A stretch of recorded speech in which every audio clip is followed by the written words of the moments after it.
Fala, seus mal-diagramados, tudo bem com vocês? Hoje estamos aqui, eu e meu parça Marco Bezzi, recebendo Silvani Euclênio, historiadora, e também hoje ela é a responsável pelo canal Pensar Africanamente, né? Muito bem, obrigado pela sua presença aqui hoje, Silvani.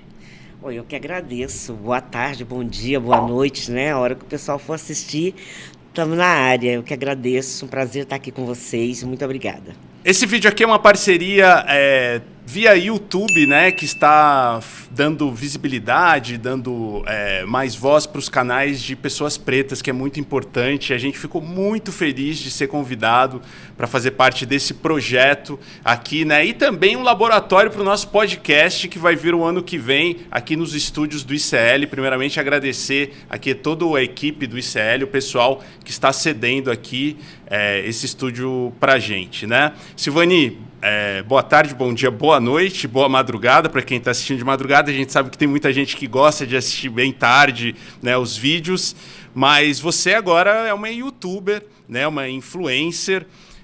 Como é que foi assim, a ideia de abrir o canal e principalmente da gente estar vendo o momento, são 4 anos muito difíceis. Se é muito difíceis para a gente, eu imagino para uma mulher preta, né?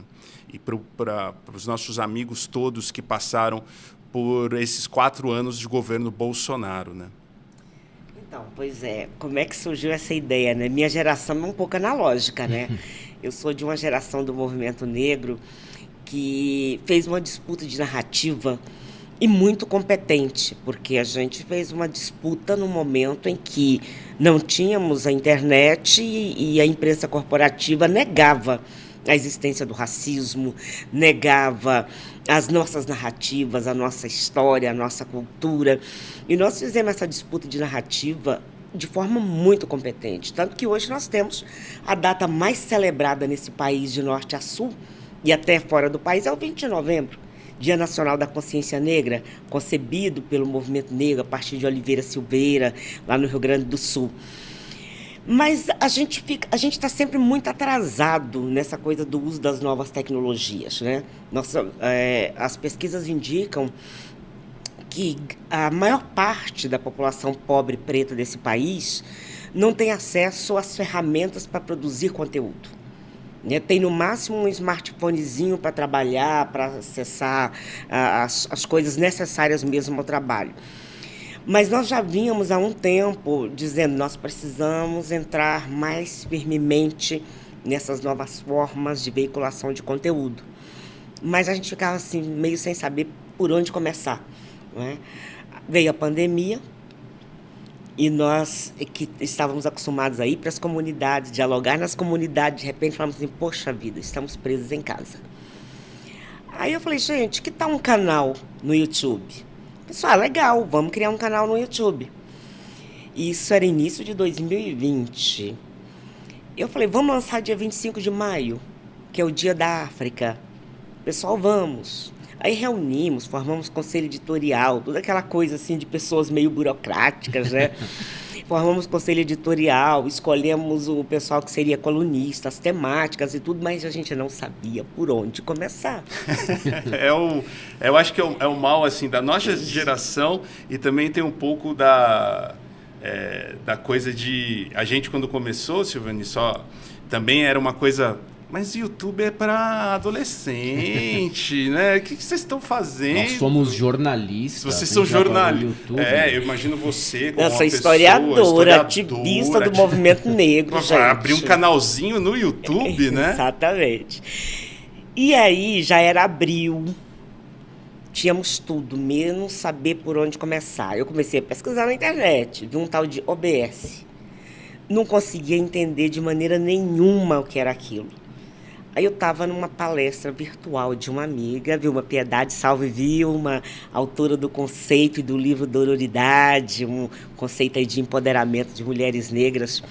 Eu estava numa palestra dela e eu, promovida pelo pessoal do Estrela Guia, eu coloquei lá no chat: gente, estamos lançando um canal novo aí no YouTube, dia 25 de maio, está todo mundo convidado, o canal chama Pensar Africanamente. Aí uma pessoa me procurou no privado e falou assim: vocês precisam de ajuda? Eu falei: é só o que precisamos. Eu não sei por onde começar, eu tenho tudo. Faltava um mês para a data de lançamento. Mas já tinha câmera, já tinha os softwares, já tinha microfone? Não, nada. Pensou primeiro na estrutura do próprio canal para depois exatamente, se equipar. Conteúdo, pessoas, tal, né?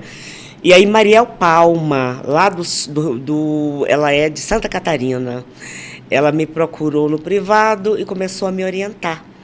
Né? Ela disse, não, tudo bem, vamos... Bom, a gente não tinha grana também não, então, tem um notebook, vai rolar de começar com ele? Vai rolar.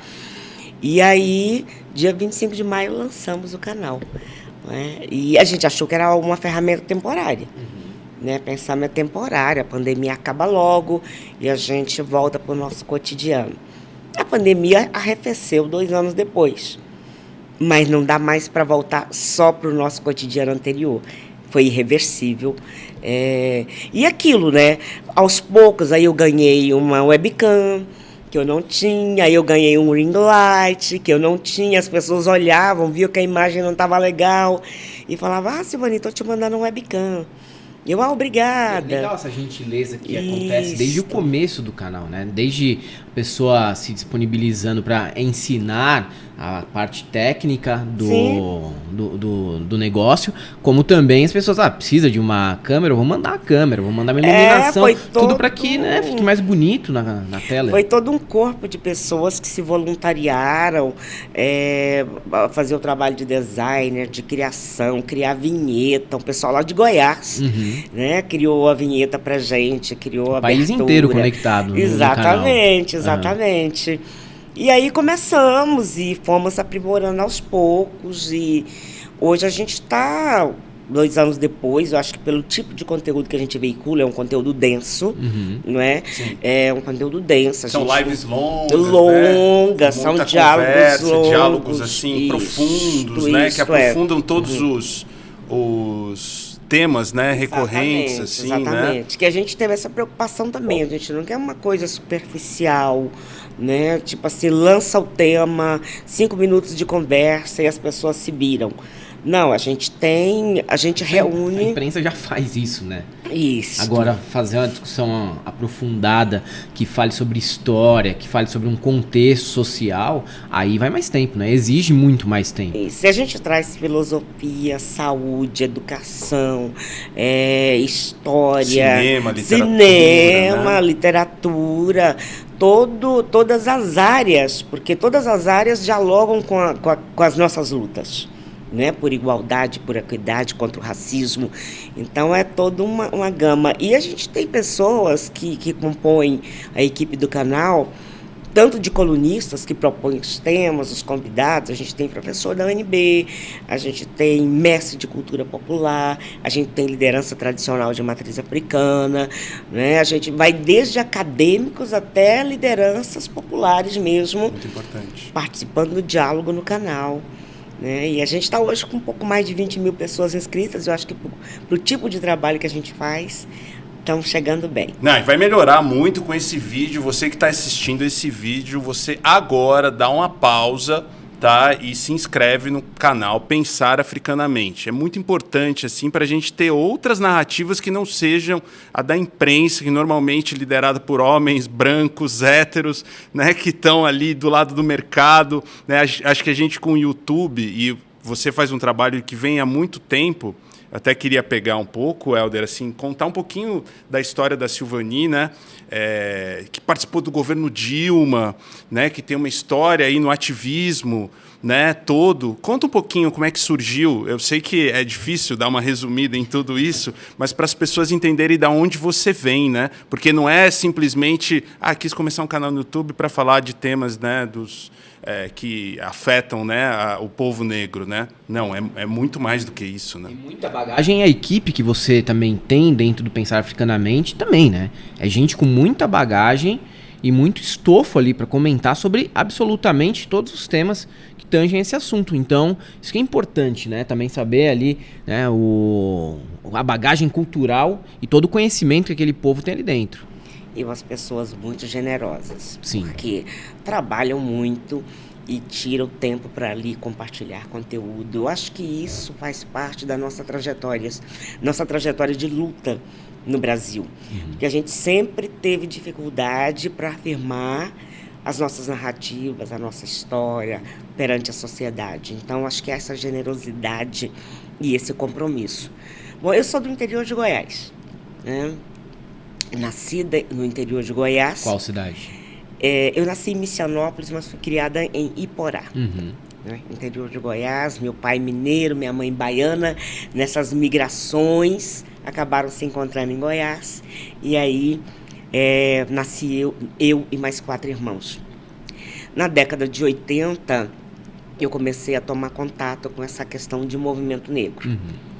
Mas a comunicação ainda era muito complicada naquela época. Eu vi uma matéria num jornal de que um grupo de pessoas negras em Brasília havia jogado latinhas num trio elétrico porque cantou uma música racista. Eu li aquela matéria e falei, quem é esse povo? E eu fui a Brasília procurar. Encontrei, era o pessoal do Movimento Negro Unificado. A partir daí, comecei a organizar uma sessão do Movimento Negro Unificado em Goiás. Articulamos um grupo grande de pessoas e fomos articulando nacionalmente, e aí não parei mais. Porque eu acho que a consciência, tanto para a pessoa negra como para a pessoa não negra, da existência do racismo e da violência do racismo, ela é uma consciência que pesa. A partir do momento que você adquire essa consciência e você tem compromisso com o futuro do Brasil, você não para mais. E aí a gente começa as leituras na faculdade, estudando história na década de 80. O que se dizia a África não tem história. Né? O que a gente estudava de história do negro no Brasil era basicamente a escravidão. Era como se o negro tivesse surgido no navio em alto mar. Isso mesmo. Foi o que eu estudei. Isso, né? E a escravidão. Mas nas escolas ainda é assim. Ainda é. Ainda é assim. Eu vi uma discussão esses dias, assim, mas Marrocos não é África, porque Marrocos foi para a semifinal da Copa do Mundo, né? Começou essa discussão. Ora, por que não é África? Porque eles são mais claros. A África negra também tem nações que são islâmicas, né? E fora que a África são 50 países, muitos deles fragmentados lá dentro, que são totalmente difíceis, complicados de entender, com histórias riquíssimas e que a gente não sabe absolutamente nada. A gente não tem contato com autores africanos, a gente não tem contato com cantores africanos, historiadores. Hoje, um pouquinho mais fácil esse acesso, mas ainda assim, muito pouco, né? Você vê a formação mesmo de gente de esquerda e tudo mais, é só autor europeu. É só autor europeu, não existe, né, um acesso ainda facilitado. Esse é um dos grandes problemas que nós temos com a esquerda no Brasil, né? Porque a esquerda no Brasil, ela não procura compreender a dimensão do racismo no país. Né? Fica na coisa da luta de classes, mas não entende que no Brasil a luta de classes está imbricada desde a sua origem com a questão racial. É o que o Silvio Almeida sempre fala. Uma violência racial. Né? As duas coisas não se separam. E aí a esquerda não consegue dialogar com essa maioria da população no Brasil. Embora seja uma população que se posiciona sempre no campo progressista, em sua maioria. Sim. Né? O Nordeste nos salvou, literalmente. Verdade. Né? Literalmente o Nordeste nos salvou. Salvou mesmo. E é uma maioria negra absoluta, né? Absoluta. Enquanto você vê estados de maioria branca, o bolsonarismo e o fascismo em geral está graçando, né?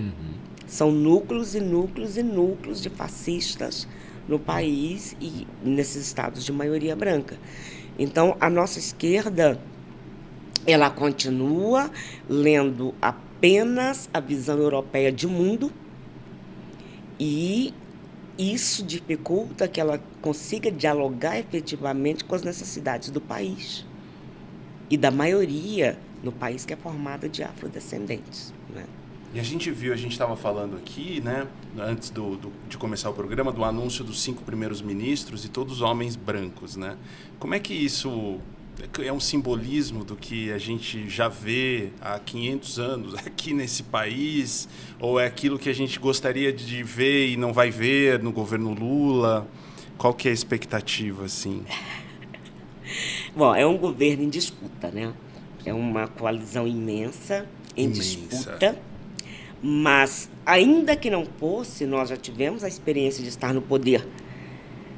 Nós já tivemos a experiência de estar no poder e não se contemplou efetivamente a presença de mulheres, a presença de negros nos governos Lula e nos governos Dilma, né? Eu estive no governo Dilma. Eu trabalhei com a ministra Luísa Barros na Secretaria de Política de Promoção da Igualdade Racial. E é uma disputa interna permanente com os nossos companheiros, com as nossas companheiras, que insistem em não enxergar a violência e o poder que a questão racial tem nesse país, de vilipendiar, de oprimir, de matar, de tirar a vida, né? Nós avançamos muito. Você falava ainda agora há pouco que na escola não mudou praticamente nada. É do primeiro governo Lula a aprovação de uma lei que é uma demanda muito antiga do movimento negro, que manda incluir história e cultura africana e afro-brasileira nos currículos escolares, né? Então, é do governo Lula, é do governo Dilma, por exemplo, a lei que garante direitos trabalhistas para a trabalhadora doméstica, por exemplo. Que são majoritariamente negras. Majoritariamente negras, né? Eu ficava pensando, gente, como pode a Constituição de um país não garantir direito trabalhista para um único segmento da população? É um absurdo. Uma trabalhadora doméstica, formada majoritariamente por mulheres negras, né? E essa negação de direito à vida, a gente não viu no governo o suficiente investimento para reverter isso. E não creio que a gente vá avançar tanto assim agora, mas pelo menos a gente tem a oportunidade de dialogar e de disputar e de afirmar direitos, o que nós não tínhamos nos últimos 4 anos. Né? Então, sem dúvida, é a possibilidade de esperançar que a gente passa a ter a partir do momento em que a gente derruba o bolsonarismo do poder, embora sabendo que ele ainda está por aí, não é? Ainda está por aí. Uma força viva. Uma força viva, influenciando relações, influenciando pessoas. Que dirá São Paulo, né? Pois é. Que dirá Demos São Paulo. o governo de São Paulo para um forasteiro que não conhece o Estado, uma pessoa que vai transformar o Estado no QG do bolsonarismo, vai também arranjar emprego para todo mundo que ficou desabrigado ali no governo federal, vai vir para cá. É isso que São Paulo fez. Conseguiu piorar um quadro que historicamente já não era tão bom nas mãos dos tucanos, mas piorou. A gente tem que reconhecer isso. Eu comentava outro dia com um motorista de aplicativo daqui de São Paulo, que votou, obviamente, no Tarcísio. Eu comentei com ele, você nunca parou para pensar que interesse existe em exportar um político do Rio de Janeiro para ser governador de São Paulo? Ele ficou assim, pensativo. Ele falou, eu não pensei nisso. Não é algo da normalidade. Um estado como São Paulo, que tem lideranças políticas importantes, capacitadas, preparadas, de repente exportaram um político para São Paulo. Não é? Não, realmente deixa aí uma pulga atrás da orelha até do motorista que era bolsonarista. Exatamente. Imagine então da gente, né, que nunca votaria no Tarcísio de Freitas. Uma pergunta assim, a relação, né, assim, da disputa que se tem dentro dos governos, ela é muito clara, é óbvia, e óbvio também é o limite que se tem para reparar 500 anos de um país que foi extremamente racista, escravocrata, e o que se fez e o que se faz e o que se fará agora no governo Lula ainda é muito pouco perto dessa história, né, uma história tristíssima e violenta que nós temos no Brasil. No entanto, né, quando chega um governo como o Bolsonaro, destrói em 4 anos conquistas de 30, 40, 50 anos. Para destruir é muito mais fácil do que construir. Então eu vejo que esse tipo de conquista, esse tipo de avanço, ele precisa ter uma segurança maior, ser constitucional alguns avanços, para que eles não possam ser simplesmente rasgados quando entrar um governo de direita, porque isso vai voltar a acontecer. Isso pode voltar a acontecer. Tem que ser política de Estado. Sim. Né? O Estado brasileiro tem que se comprometer com isso. Né? Nós temos uma maioria de população afrodescendente no país, com direitos mínimos negados. O que é o direito mínimo? Direito à humanidade. Uhum. A gente celebrou, foi sábado, o Dia Internacional dos Direitos Humanos? Acho que sim. Eu não sei o dia certo. Não sei. Acho que mas sim. Foi recente, né? E aí eu digo assim, e para o negro no Brasil, nega-se humanidade. Uhum. O que dirá direitos? Direitos humanos. Alguém comentou comigo outro dia, nossa, essa história de que é muito mimimi, não pode mais chamar uma pessoa de macaca que a pessoa acha ruim, isso era tão normal. E eu falei para a pessoa, presta atenção aqui. Quando você chama uma pessoa de macaca, o que você está dizendo? Você não é humana. Você não é humano. E isso resulta nesse grau de violência, porque se eu nego a humanidade, por isso é tão normal tirar a vida de uma pessoa negra e ninguém quer dizer, a maioria não achar isso... Não é manchete do Jornal Nacional, né? Não é manchete no jornal e as pessoas não se indignam. Porque no nosso imaginário não são pessoas humanas. E não sendo humanas, para que garantir direitos? Né? Ao trabalho, a própria história, a própria cultura, a vida. Né? Direito à vida. Então, essa é a realidade do Brasil. Numa conversa nossa, sabe, a gente estava conversando no canal Pensar Africanamente sobre os direitos da população migrante no Brasil no novo governo Lula. Pensando nos direitos da população de origem haitiana, africana, venezuelana, porque a gente sabe que de origem europeia, o Brasil sempre esteve de braços abertos. Né? Sim. E uma pessoa escreveu no chat, eu já vivi em outros países, mas nunca me senti tão violentado e desrespeitado como no Brasil. Eu nem sei qual é a nacionalidade da pessoa. Como a gente diz, por exemplo, porque o Brasil se vende lá fora como um país de cultura negra. Acolhedor. Como é. Mas não é a cultura que o Brasil valoriza, é a cultura que o povo não abre mão de ser, viver e existir. Uhum. Mesmo que o Estado não incentive. Mas lá fora, o Brasil se vende como um país de cultura negra. Você vai vender como um país de cultura europeia. Europeu, bom, aqui já tem. Né? Não vou fazer turismo.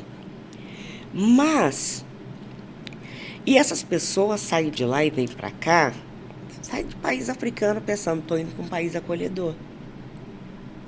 E às vezes elas demoram a perceber que corpos negros no Brasil são corpos que estão na mira das próprias forças de segurança do Estado, sim, das milícias.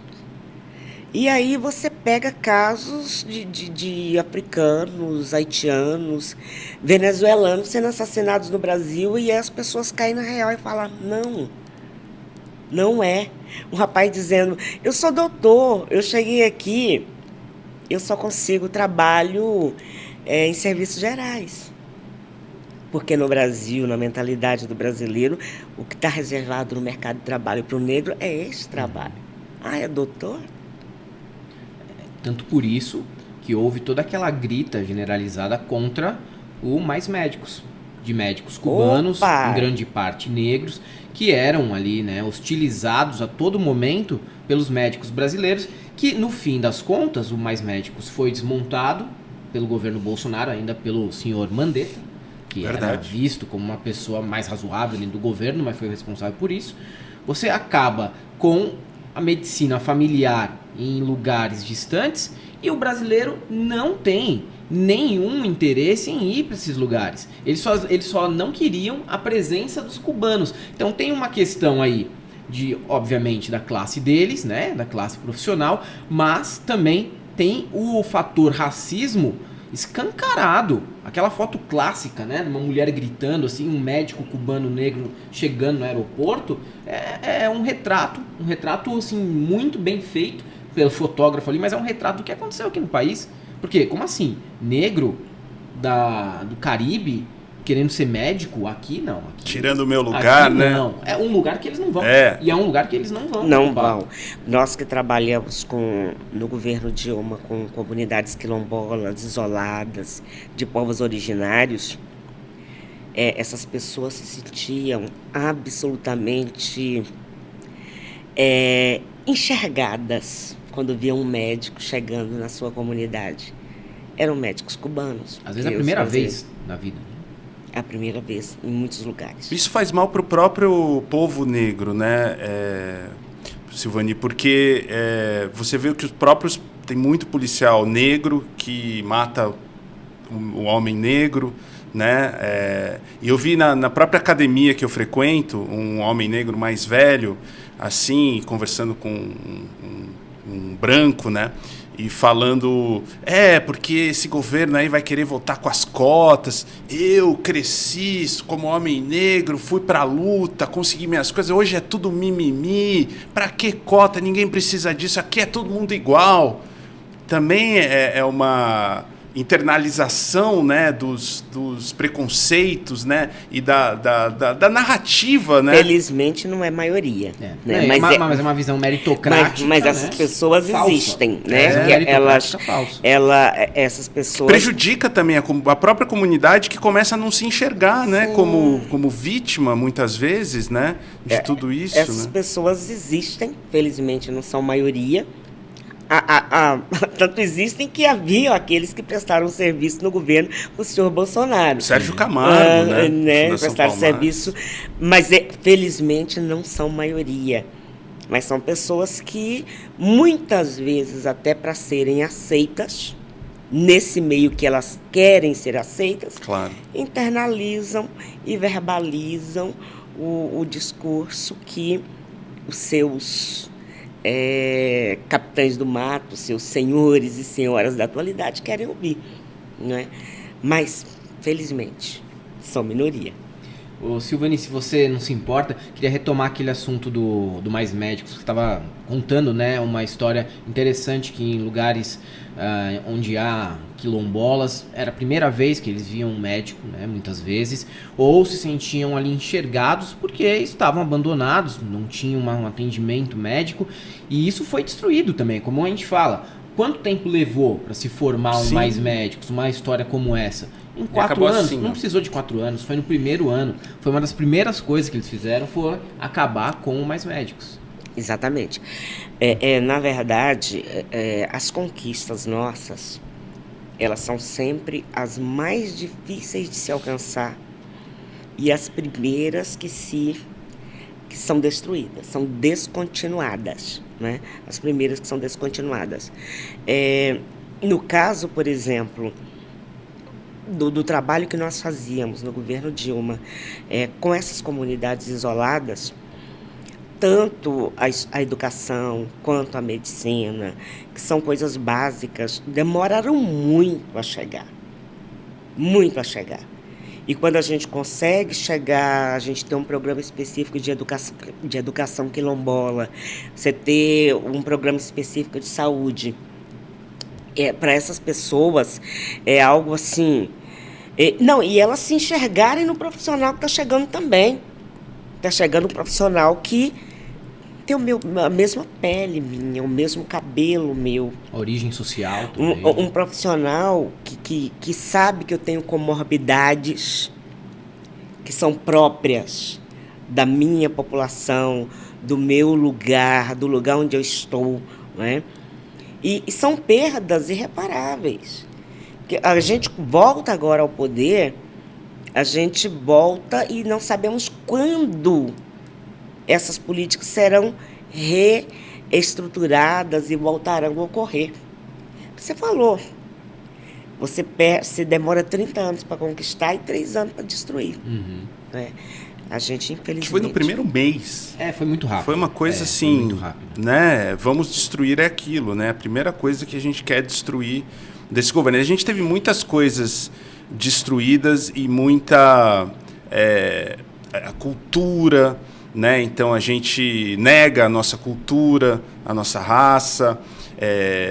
Você acha que em quanto tempo, Silvani, isso demora para a gente retornar? Uma coisa que estava vindo, né? O governo Lula, o governo Dilma, devagar, como você bem apontou aqui, né? Tudo foi destruído, que é um governo da destruição, que foi o bolsonarismo, né? De todas as políticas públicas, né?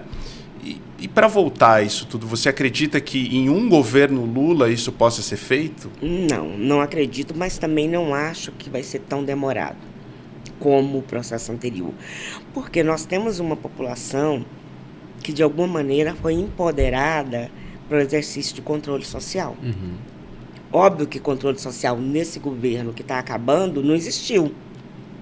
Mas há uma população pronta para isso. Pronta para ocupar os conselhos, os fóruns, as comissões. Pronta para propor política pública concreta. Pronta para mostrar caminhos para a execução dessas políticas públicas concretas. Vamos pegar, por exemplo, no caso do MINC.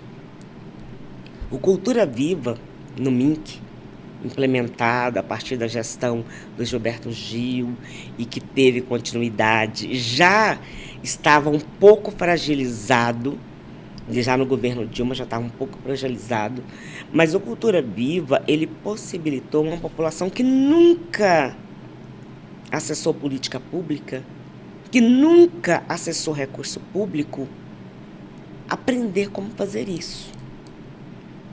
Não é? Aprender você tinha uma série de editais de cultura para essa população que não estava acostumada a usar as ferramentas formais, mas que foram simplificados para que essas pessoas pudessem acessar. Né?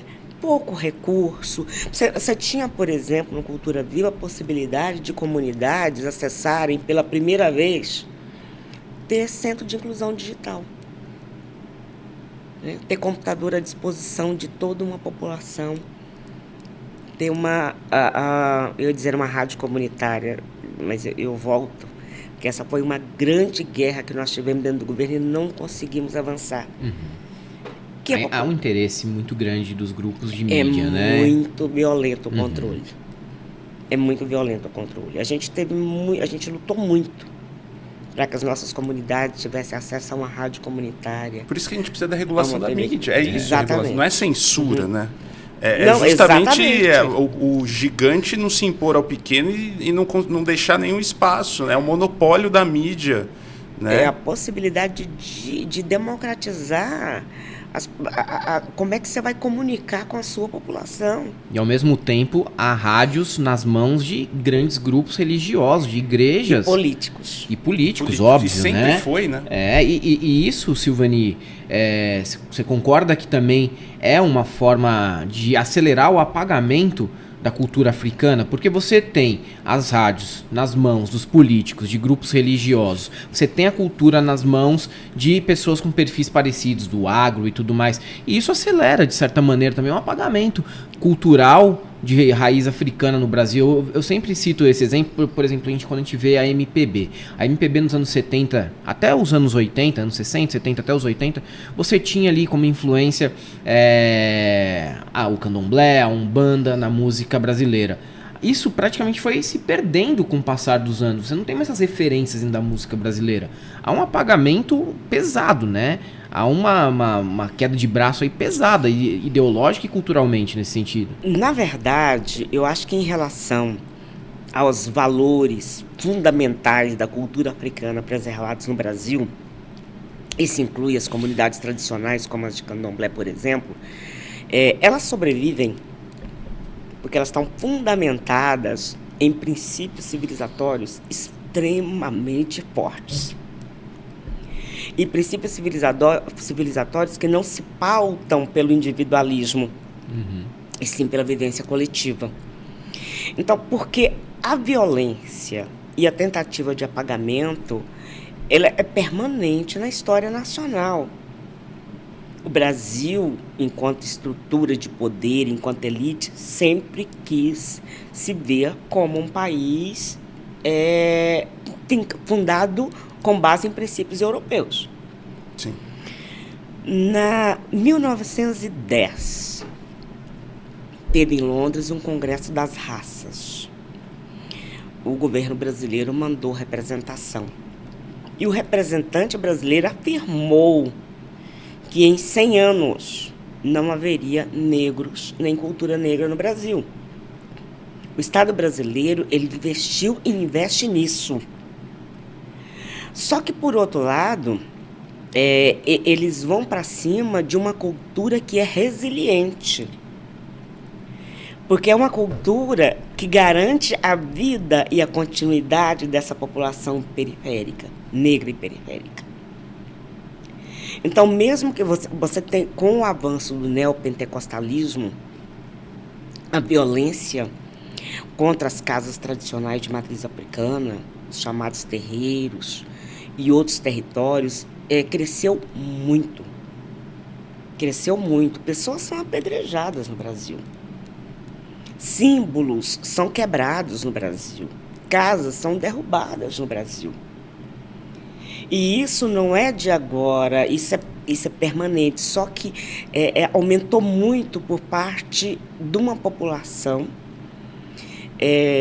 desses segmentos neopentecostais, que assimilaram a demonização das tradições de matriz africana de uma maneira como nunca se viu. Nós temos, historicamente, no Brasil, por exemplo, nós temos em Alagoas um fato ocorrido há pouco mais de 100 anos, que se chamou Quebra de Xangô. O que foi a Quebra de Xangô?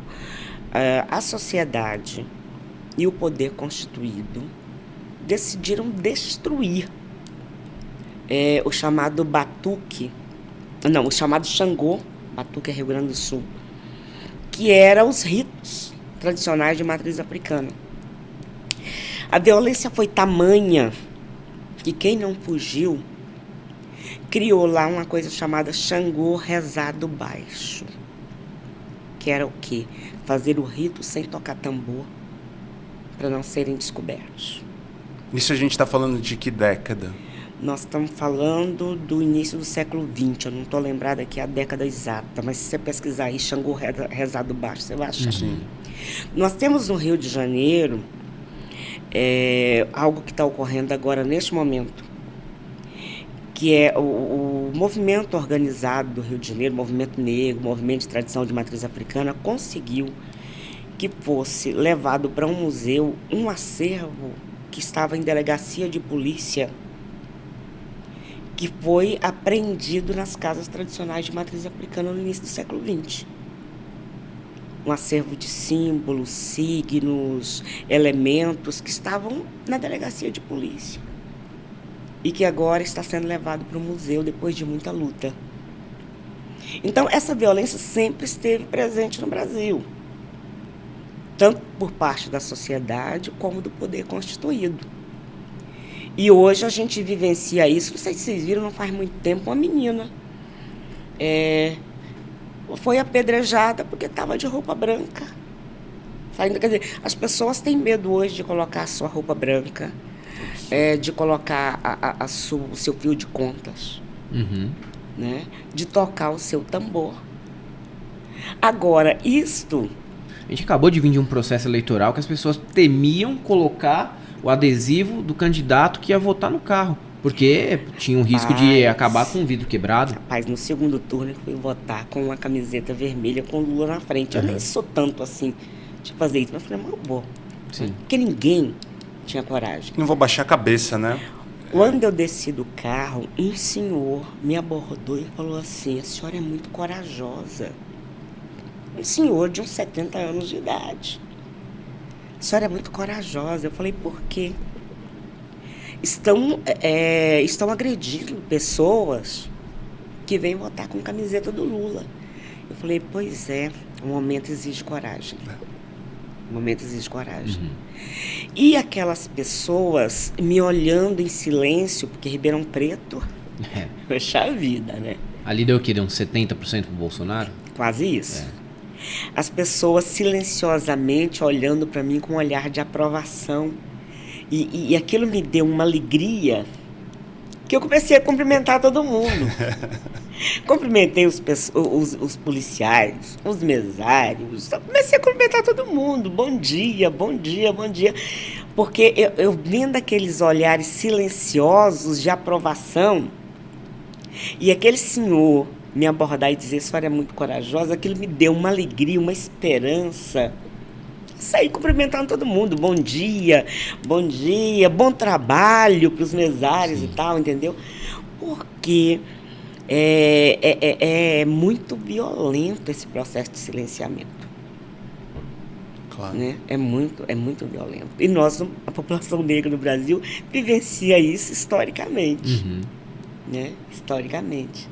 O que nos mantém, o que nos fortalece é essa força da ancestralidade e essa força dessa cultura que está na periferia e que garante a sobrevivência de pessoas, porque ela se pauta no coletivo, na solidariedade, no cuidado mútuo, porque isso é muito africano.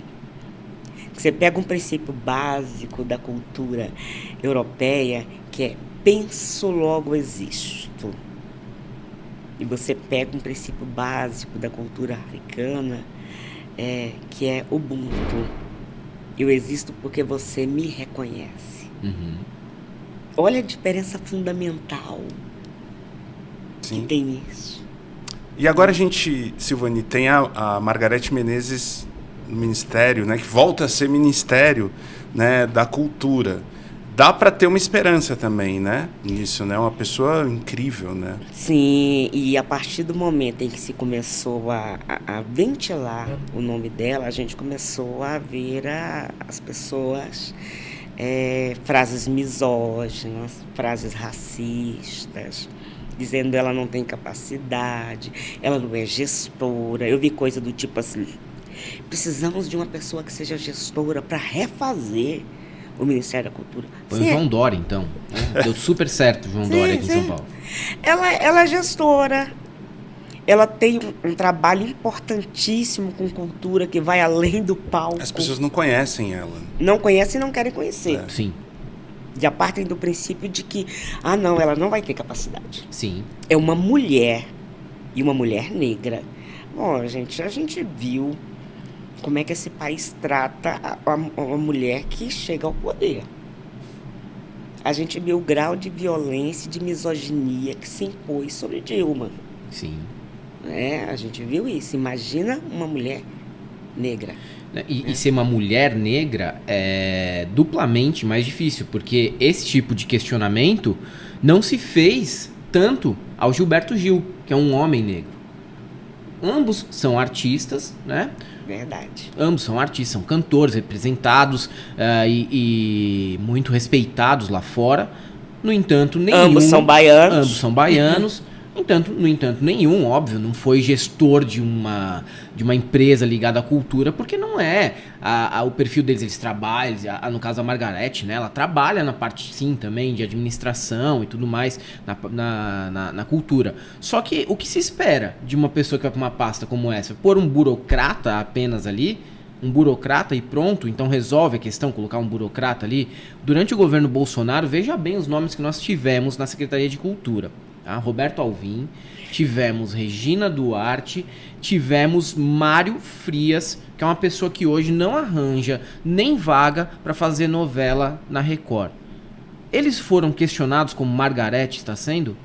E eles são claramente pessoas sem capacidade nenhuma para estar ali. E a Margareth, com todo o histórico que tem, e inclusive já fez essa parte administrativa, né, de cultura, está sendo aí questionada, e o motivo a gente sabe muito bem, né? Porque, na verdade, o que você precisa de quem assume as pastas é a capacidade de pensar o que tem que ser feito. Sim. O que tem que ser feito. Aí você tem uma equipe de gestores, Claro. de pessoas que entendem de orçamento, que entendem Bons assessores. de legislação, que entendem, né? Agora, você tem que ter uma pessoa lá capaz de olhar e dizer, é isso aqui Sim. que tem que ser feito. Nós temos que chegar a essa população também. Uhum. Nós temos que fazer por esta cultura também. E isso Margareth sabe, conhece o país. Conhece de dentro e também com a visão de fora, do que se espera do Brasil culturalmente, também lá Sim. fora também. Sim. Isso ela conhece muito bem. Não, é uma mulher extremamente competente, já esteve à frente de projetos sociais importantíssimos na área da cultura, né? Extremamente competente. Eu fiquei muito feliz com o nome dela, assim, eu acho que é um acerto. Esperamos que se confirme. Ainda ela tá cogitada, mas tem o Juca Ferreira correndo por fora, né? Sabe como é. Então, a gente diz, eu vi num grupo o pessoal dizendo que Juca Ferreira teria mais condições de reestruturar o MINC. Eu falei, gente, vocês têm uma memória curta. O que Juca Ferreira fez com Cultura Viva no Brasil. Porque, olha, depois dele veio Ana de Holanda. Foi uma péssima gestão. Mas a herança que ela recebeu do Juca, de como ele sucateou o Cultura Viva, não foi também pouca coisa, não. Aliás, é uma pergunta que eu até queria fazer, e no caso do seu canal, Silvani, não, você fala especificamente, você acabou de falar, né? Dialoga com as pautas, né, da cultura negra, né? Porque muitas vezes a gente fala, pô, a pessoa que é negra só fala sobre racismo, só fala sobre os problemas, né, da sua etnia, da sua raça. Isso te incomodou de alguma maneira em algum momento, ou você acha que esse é o seu papel mesmo de dar força para a sua comunidade? Não, acho que esse é meu papel mesmo. É algo que faz parte do meu sentido de ser e viver. Né? As pessoas dizem assim, você só fala disso, porque se eu não falar... Quem vai falar, né? Quem vai falar? Né? E porque as pessoas têm que entender o seguinte, quando a gente está falando de história, cultura, tradição, ancestralidade, lutas negras, nós estamos falando de temas fundamentais para compreender e transformar o Brasil. Né? Nós não estamos falando de uma coisa segmentada para meia dúzia de pessoas, nós estamos falando de um tema que diz respeito a mais de 50% da população deste país, portanto, diz respeito ao país. Não há possibilidade de consolidação de democracia, não há possibilidade de promoção de equidade, de justiça nesse país, sem pensar a questão racial no Brasil. Então, não a pessoa que precisa ampliar seu olhar e dizer, eu estou precisando me inteirar desse tema. Eu estou precisando pegar esses temas como fundamento das minhas ações. E a gente abre espaço para que as pessoas se acheguem e aprendam mais junto conosco. Eu aprendo todo dia. Tem uma pessoa que eu chamo de afronautas, o pessoal que segue o canal. Que legal. Chamo de afronautas. Tem uma afronauta que está sempre com a gente, o João Luiz do Corujão da Poesia. Ele sempre cheguei no nosso espaço de cura coletiva. Porque é assim mesmo que a gente se enxerga. E não é só um espaço de cura coletiva para pessoas negras. É um espaço de cura coletiva para pessoas comprometidas com a igualdade, com a justiça, com as transformações que esse país precisa. Exatamente, né? Porque é uma luta para que as pessoas que são comprometidas, independente da cor, elas têm que ir lá e dar mais força mesmo. Porque muitas vezes a pessoa fica, mas olha só, não é comigo, né? Eu sou branco, não sofro, não passo por isso, não sei o quê. Não, peraí, você tem que estar junto, tem que dar força, porque se não tá comprometido, então tá comprometido com o quê? Com o bolsonarismo, tá comprometido com o apagamento, tá comprometido com a não discussão, e isso a gente não pode fazer. Como a Silvani falou, mas você não cansa de falar. Se a gente falando, né? Se vocês falando o tempo inteiro, ainda a gente se encontra numa situação que tá muito aquém do que a gente gostaria, imagina se deixa de falar. Se acha que é um assunto menor. Não é, né? A gente liga a TV, olha a TV e parece que a gente tá na Holanda. Só tem gente loira, branca na televisão. Então, só esse exercício fácil de ligar a televisão e não ver um negro na televisão já mostra que o assunto ainda tá muito longe de ser resolvido. E as pessoas têm que entender que não basta se dizer antirracista. Tem que praticar, né? Tem que se comprometer com o combate ao racismo. Até porque não tem como você viver num país como este e dizer, não, eu nunca pratiquei racismo, não sou racista, não. Eu pergunto, mas você foi formado em Marte? Porque tudo ao redor das pessoas hierarquiza o que é bom, o que é ruim, o que é belo, o que é feio, o que queremos para o país, o que não queremos. Tudo ao redor hierarquiza. É como se fosse uma marra. E a pessoa diz, eu não. Ah, tá. Então você foi educado em Marte. E é só a partir do momento que as pessoas olharem para si mesmas e disserem realmente. Qual é Silvani, assim, a gente tem a maioria da população negra, parda aqui no Brasil, né? Mais de 50%, né, da população. Já foi se pensado assim, algum tipo de revolução dessas pessoas? Qual é o impedimento, a gente sabe, por que não, né, dessas pessoas fazerem uma revolução, né, dentro de um país que elas são maioria? As pessoas às vezes perguntam isso e até comparam com os Estados Unidos. Que tem uma pequena população. 13% da população. E avançou mais rápido em direitos. Embora, há pouco tempo a gente estava conversando com esqueci o nome, mas é uma pesquisadora estadunidense, e ela dizendo, não, as pessoas olham para os Estados Unidos e pensam que nós somos realmente uma democracia. Não somos, não. Ou somos o que a democracia permite ser. Né? Mas eu digo sempre o seguinte, gente, toda a estrutura do Brasil foi constituída para oprimir a população negra. E essa opressão, ela tem que ser extremamente eficiente para garantir a manutenção dos privilégios dessa minoria branca. É mais tranquilo nos Estados Unidos 13% da população alcançar direitos do que no Brasil 56% da população alcançar direitos. Porque quando 56% da população alcança direitos, você mexe na estrutura. Você altera fundamentalmente a sociedade. Na medida... E a gente já tem percebido algumas dessas alterações.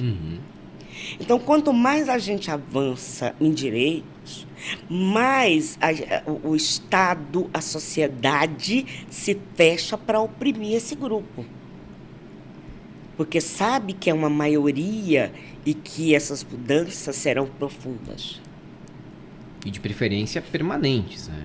De preferência permanente. É por isso que incomoda tanto, né? Até aquela fala do Guedes, mas o filho do porteiro estava na universidade, a doméstica estava na Disney. Isso estava andando num avião comigo, como pode? Isso é profundamente racista, porque a gente sabe para quem é direcionado isso, né? Como assim?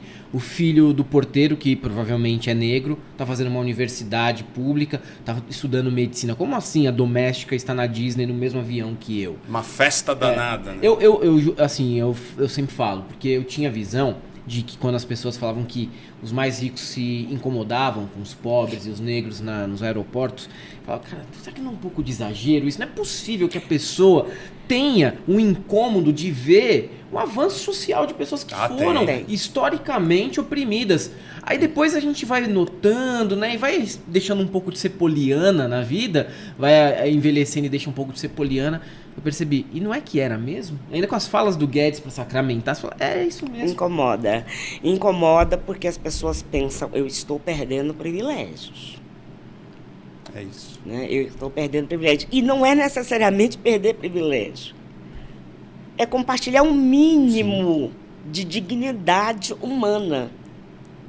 As pessoas não estão aí querendo o privilégio de comer uma carne com ouro, não é isso. Não é isso que as pessoas estão querendo. Um jatinho particular. As pessoas estão querendo dignidade. E um Estado prover a dignidade dessas pessoas não significa que vai tirar o jatinho do outro ou a possibilidade do outro comer uma carne salteada com ouro. Não é isso que está em questão. Né? Mas as pessoas temem a perda do privilégio. E aí você tem essa sociedade e esse Estado totalmente estruturado para conter essa população no lugar que acha que é o dela. Né, para conter, literalmente. Mas nós avançamos assim mesmo. E cada vez que a população... Você vê que os grandes avanços na história do Brasil foram resultantes de lutas negras. Né, os grandes avanços na história do Brasil. O fim da escravidão é um grande avanço na história do Brasil. Dá pra colocar o fim do bolsonarismo nessa lista? Opa! Ah, é? Opa! Nordeste, de maioria negra. Sim, sim. E aí você tem... Daí esse medo, esse pavor. Né? Antes da Lei Áurea no Brasil, houve uma coisa que chamava Onda Negra Medo Branco, em função da Revolução no Haiti. Sim. E eles pensavam, bom, se os negros no Brasil fizerem isso, estamos perdidos. Então, é sempre assim, né? Se a gente consegue avançar... Você vê cotas nas universidades, né? Qual é a importância disso? Gente, isso é fundamental. Você sabe que até bem pouco tempo no Brasil, os cursos de medicina não se preocupavam com comorbidades prevalentes em população negra. Se preocupava com comorbidades prevalentes em população mediterrânea, italianos. E acho que tem que preocupar mesmo. Mas a população negra é a maioria, como assim? E na medida que você tem negros chegando na medicina, isso acaba sendo forçado. A gente tem hoje, temos uma coisa que eu acho fantástica no Brasil hoje, uma rede de historiadores e historiadoras negros e negras. E eles pesquisam. Independente do orientador dizer, não dá para pesquisar isso, eles pesquisam enquanto documentos e vão preenchendo lacunas da história do Brasil. Da história do negro, não, da história do Brasil. E vão preenchendo lacunas. E isso, gente, vai dando uma dimensão humana tão profunda a essa existência negra no Brasil, tão profunda, que a gente emociona. Claro. Sabe, que a gente emociona. É esse tipo de avanço que incomoda, né, os fascistas brasileiros, né? É isso que eles não gostam de ver. É por isso que o governo do PT, o governo Lula, o governo Dilma, por mais problemas que tenham tido, por não terem alcançado o que a gente imaginava, mas ainda assim teve avanços, é por isso que eles não gostam, né? Eles não gostam porque dá essa dignidade para quem esteve historicamente oprimido e, de certa maneira, apartado da sociedade. Que a gente vive um apartheid aqui no Brasil silencioso e que se esconde mesmo, né? Exatamente. Quando se falava em apartheid, né? Falava assim, África do Sul. Sim. E no Brasil dizia-se muito. O Brasil é diferente da África do Sul, é diferente dos Estados Unidos. Aqui o negro sabe o seu lugar, né? Ou aqui vivemos todos em harmonia. no momento em que você não tinha, por exemplo, negro na universidade no Brasil, você tinha universidade para negros nos Estados Unidos, para negros na África do Sul, né? Por exemplo. Só para você ter uma noção. Então, tem a ver com essa estruturação do país. Foi estruturado para isso, para manter esse segmento oprimido. Quando você tem a Lei Áurea, você não tem ninguém... Você tem gente pensando, mas que foi ignorado. Como vamos reconstituir essa sociedade? Claro. Onde vamos inserir essas pessoas no mercado de trabalho? Aí o Brasil faz o contrário, né? O Brasil fala, não, então, agora que os negros estão libertos, vamos trazer europeus para trabalhar no Brasil. O Brasil faz o caminho contrário. Isso é proposital. Isso faz parte daquele projeto que o representante do Brasil apresentou no Congresso de Raças em Londres em 1910. Que em 100 anos não teremos mais negro no Brasil. Olha a dimensão violenta do Estado ter um projeto desse. Que loucura, né? Numa época que a eugenia era aceito, né? Sim. Até escritores, né? Pessoas ali que eram considerados intelectuais, eles eram adeptos da eugenia naquele momento no país. E não abrimos mão ainda desse projeto. Não é? Ele existe ainda. Ele pode não ser verbalizado. Tá. Mas ainda não abrimos mão desse projeto. Ele ainda estrutura as nossas relações. Né? Muito cruel, mas a gente vai avançar. E é importante seguir você, que está assistindo aqui a nossa entrevista, né? Você se inscrever no canal Pensar Africanamente. Quais os outros? Vocês estão em todas as plataformas? Tem alguma outra forma de colaborar com o canal, Silvani? Sim, nós temos... quer dizer, nós estamos nas redes sociais, né? Eu vou confessar a vocês que quando eu comecei, eu não tinha nem Instagram. Tá. Mas aí você começa, né? Aí estamos no Facebook, no Instagram. Estamos chegando no TikTok, colocando nossos primeiros cortes no TikTok.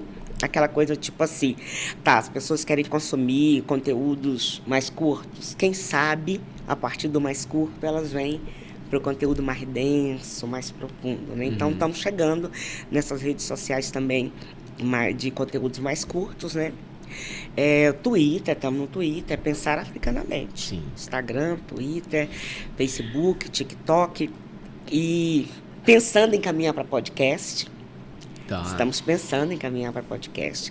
Agora, nós ainda não temos estrutura financeira para isso. Né, as pessoas podem contribuir, tem lá o nosso Pix lá na descrição, pode ser membro do canal, pode comprar durante a transmissão, comprar lá o seu super sticker, super chat, pode assistir depois e botar lá um valeu demais. Agora, nós sabemos que a nossa população, que acaba sendo o nosso público maior, ainda é muito vulnerável para poder manter uma estrutura que o canal vai ter que ter em algum momento.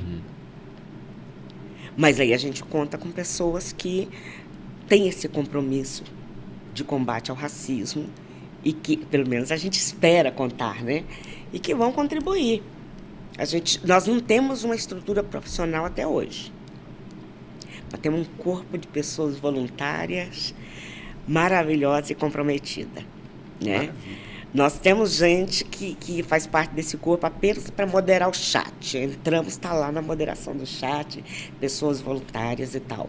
Então, esse projeto que a gente integrou e que traz hoje para esse nosso diálogo é o Vozes Negras YouTube. Né, que é um projeto do YouTube, ele lança um edital, seleciona uma turma e passa um ano buscando fortalecer, dando formação, ajudando na viabilização de equipamentos e tudo. Legal. Né? É maravilhoso, mas eu disse na nossa formatura que o YouTube pode fazer mais. Pode fazer muito mais. Tem estrutura, tem condições para apoiar um maior número de criadores negros, criadoras negras, para garantir um trabalho mais prolongado de apoio. Porque, afinal de contas, é isso. Nós estamos falando de uma população que chega atrasada no uso dessas ferramentas. Nós não temos ainda a devida disputa de narrativa nesse espaço. Que é o quê? É a afirmação de uma história, de uma cultura, de uma tradição, de um povo, né? É o fortalecimento das lutas antirracistas no Brasil, seja do povo negro ou das pessoas comprometidas com o combate ao racismo. Então, na minha formatura, eu disse, tudo bem, muito obrigada, valeu muito, mas o YouTube tem condições de fazer mais. Tem, a gente sabe. E deixar a plataforma mais plural também, né? Também. Mas o importante é que algo já está sendo feito. No entanto, eu acho que também a formação leva mais tempo. A gente, como também, né, aqui criadores de conteúdo e tudo mais, para chegar no momento em que a gente falou, olha só, agora o canal está estruturado da maneira que a gente quer. E a gente teve que fazer isso tudo por conta própria. Demorou uns 3 anos, no mínimo, né? Uma formação de um canal, de um criador de conteúdo que pensa e age nesse esquema, né? Que é de falar de um assunto que não é um assunto fácil, um assunto denso, é um assunto que precisa de mais reflexão. Ele também precisaria aí, com certeza, de um suporte de mais tempo e de preferência, né? Até que se estabelecesse mesmo um padrão profissional dentro do canal. E eu sou ativista, né? Sim. E como ativista eu digo, tudo bem, valeu, mas dá para fazer mais. Ótimo, ótimo. A gente vai continuar cobrando então, Silvani, e gostamos muito de ter te conhecido, dessa conversa, assim, me enriqueceu demais. Eu acho que é o que você vai encontrar também no canal, sabe? Pensar Africanamente é o enriquecimento da nossa cultura, é um pouco de olhar um pouco para aquilo que fica um pouco apagado, que as pessoas não dão visibilidade, porque quando a gente fala do tema racismo, você deve saber muito bem, a audiência já... não sei se eu quero saber, já cai um pouco. Né? A gente sente isso, né, trabalhando durante esses 4, 5 anos. Sim. Né? Então a gente tem que apostar mesmo, tem que colocar, e foi muito uma honra a gente poder ter a sua presença. Nossa, a honra foi aqui. toda minha, gente. Imagina. Olha, quando o pessoal disse Galãs fez, eu falei, uau, aqueles gatos! Imagina. Foi uma honra nossa. Maravilhoso o trabalho de vocês, né?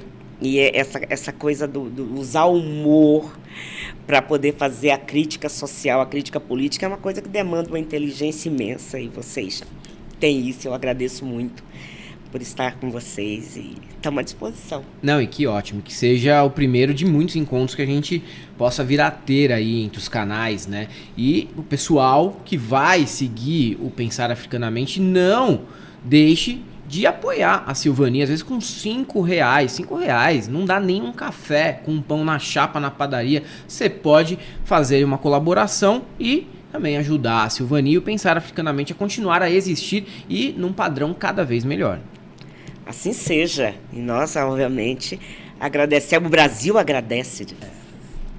Muito bom, gente. Obrigado aqui. A gente volta. Estamos com vídeo todos os dias, né? Você se inscreve no nosso canal também. Aqui no nosso comentário, no nosso primeiro comentário, tem todos os nossos apoios, né? Nosso crowdfunding, a gente tem lá o Apoia-se, tem Pix, tem o Conta Corrente, PayPal, tem o Seja Membro, né? Faça parte aqui para que a gente continue trazendo convidadas maravilhosas como a Silvani também para o nosso canal, né, Helder? E é isso, né? Para quem... Agora você vai dar sua deixa, eu não sei, é a primeira vez que a gente faz o programa aqui, eu não sei como terminar, me desculpa. É isso aí, aqueles que não se inscreverem no Pensar Africanamente, não passarão. Não passarão.